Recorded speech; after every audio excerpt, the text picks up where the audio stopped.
So the one thing we can really put across, and what we're all trying to get through to the consumer as a free-range producer, is when you go into your store and you really like buying free-range, and you know it's a conscious purchase. It makes the customer feel better. They know that the animal's been looked after, been slaughtered humanely. You know, it's the best product that you're going to be getting for your money. Make sure you go in there and you've done your homework. You've gone and researched the product.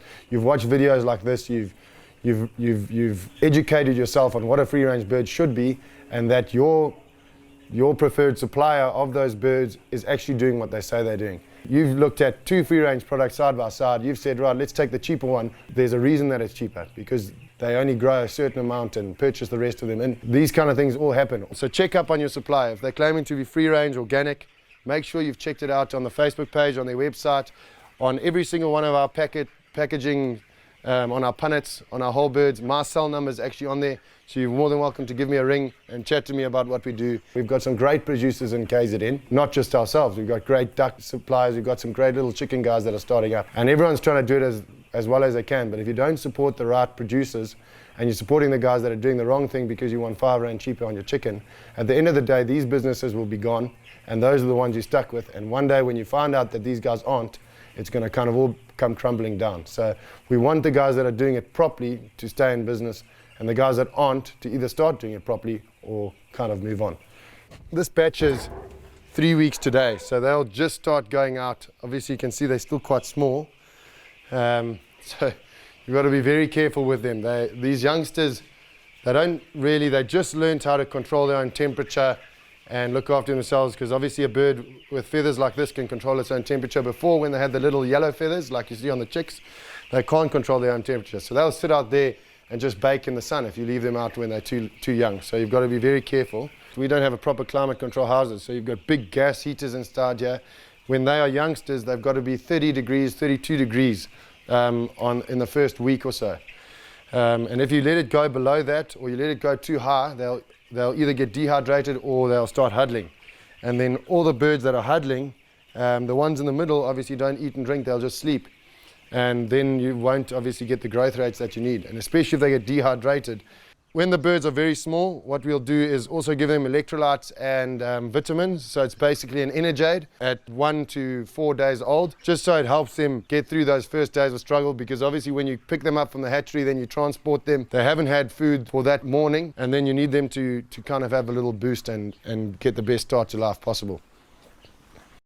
The reason why you can't put so many batches on a chicken farm is because the older birds can pass on bacterial infections to the younger birds. So if you leave manure or anything like that from the previous older flock and the younger flock jump onto it, they'll just get it straight away. You don't want that kind of thing to happen, so that's why you disinfect. A lot of the shavings and the chicken feces gets pushed out of the free-range doors when the batch before has gone out. So you can't have that sitting there before the next batch goes out. So he's just spraying a product called Farm Guard on the bare soil, that's just in case there's any bacterial buildup or anything like that, we can get rid of it before those birds go in.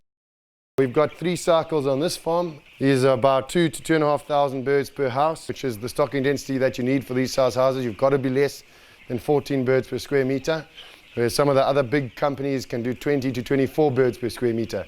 So that's the kind of difference you have with a free-range bird as well. You can't overstock these houses. Firstly, because you're not allowed to do it in your certification, but also because if you overstock these houses, because they're not climate controlled and because we can't keep things to a T like the bigger guys, the overstocking will just cause massive issues with your size at the end of the day. So it's actually not even worth overstocking these houses. So we do about 12 birds per square meter, and that's the kind of stocking density we like to keep.